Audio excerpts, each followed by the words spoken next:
Bienvenidas y bienvenidos. Hoy vamos a darle una mirada profunda a una entrevista reciente. Es de Ojo Público con Mesías Guevara. Bueno, él fue gobernador regional de Cajamarca, excongresista también. Y la charla se centra en la crisis institucional que vive Perú ahora mismo. Exacto. La idea es desmenuzar un poco sus puntos de vista, ¿no? Cómo ve la situación política, si la compara con otras épocas y sobre todo sus preocupaciones pensando ya en las elecciones de 2026. A ver qué nos revela su perspectiva. Claro. Tenemos estas declaraciones de Guevara, que es una figura con, bastante trayectoria en Acción Popular, aunque ahora está en el Partido Morado. Vamos a ver su diagnóstico sobre el poder, las alianzas o la falta de ellas, y el futuro político inmediato del país. Interesante. Sí, y de entrada hay un punto que, impacta. Él afirma que la situación actual es, y cito, más dura que en la época de Alberto Fujimori. Su argumento es que en los 90, al menos, la oposición tenía como objetivos comunes, algo que hoy, dice, simplemente no existe. Es una afirmación bien fuerte, ¿eh? Pero fíjate que lo que resalta no es tanto, el nivel de autoritarismo comparado, sino la fragmentación de ahora. En los 90 había un adversario más claro, ¿no? Contra el cual unirse. Hoy, según él, esta falta de consensos básicos, incluso entre los que se oponen al gobierno, hace que el control institucional sea como más difuso, pero no menos efectivo, quizás hasta más difícil de enfrentar justamente por esa falta de unidad que sí hubo, por ejemplo, en la Marcha de los Cuatro Suyos, ¿no? Entiendo. Y sobre el gobierno actual, sobre Dina Boluarte. Guevara es bastante directo. Dice que la presidenta, se ha sometido al Congreso.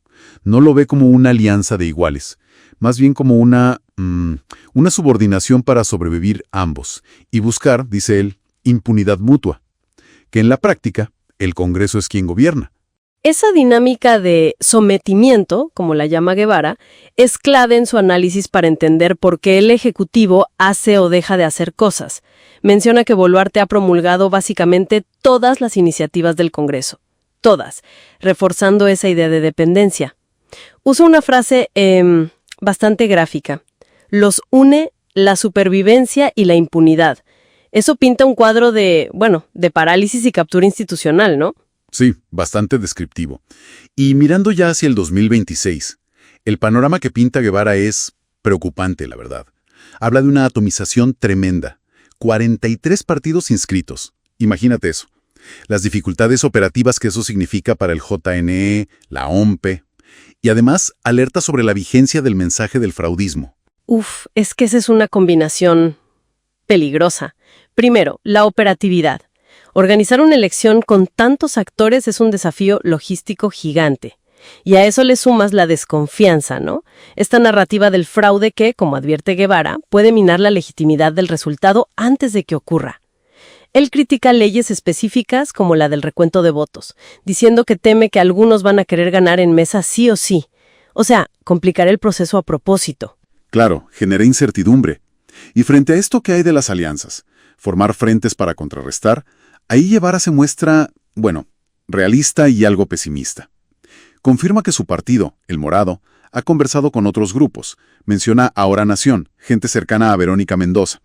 Pero ve muy difícil que se concrete algo sólido. La razón principal, según él, los egos personales. Ese es un tema recurrente, ¿no? El personalismo en la política peruana.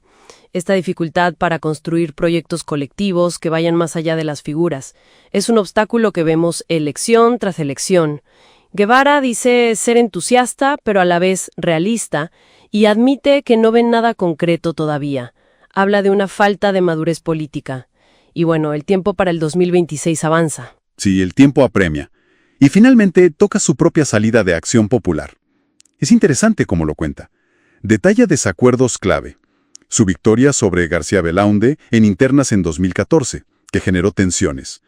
Luego, su crítica fuerte a la bancada axiopopulista del 2016 al 2020, que él veía muy alineada con el fujimorismo, como satélites, dice. Y por supuesto, su oposición total a que Merino asumiera la presidencia. Eso fue como la gota que derramó el vaso. Claro. Culpa a los dirigentes actuales. Pero interesante, cree que el partido, como institución histórica, puede resurgir. Sí, Es interesante cómo describe esa interna partidaria y su impacto. Muestra esas tensiones ideológicas de poder dentro de un partido tradicional. Y cómo esas fracturas, como la que él vivió, dice que se sintió cargado con dos mochilas pesadas, la de los corruptos y la de los golpistas. Bueno, cómo todo eso contribuye al panorama político general, a la fragmentación que vemos. Bueno, entonces, si intentamos resumir las ideas principales de Guevara que hemos conversado, nos queda esta visión crítica, ¿no?, de una crisis actual que él ve peor que la de los 90 por la falta de unidad opositora. Un ejecutivo que percibe subordinado al Congreso por pura supervivencia mutua. Mucha preocupación por el escenario electoral del 2026, la atomización, las reglas de juego, el fantasma del fraude.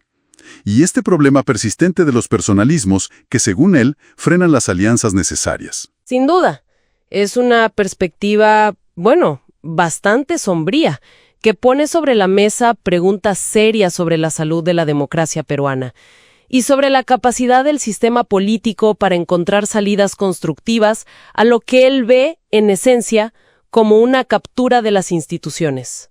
Y para dejar una idea picando, ¿no?, Guevara apunta a los egos como un freno grande para las alianzas. Pero, más allá de las personas, ¿qué cambios más de fondo, estructurales o quizá culturales, necesitaría la política peruana para que la colaboración alguna vez pueda primar sobre esta fragmentación y este individualismo tan marcados? Una pregunta para seguir pensando.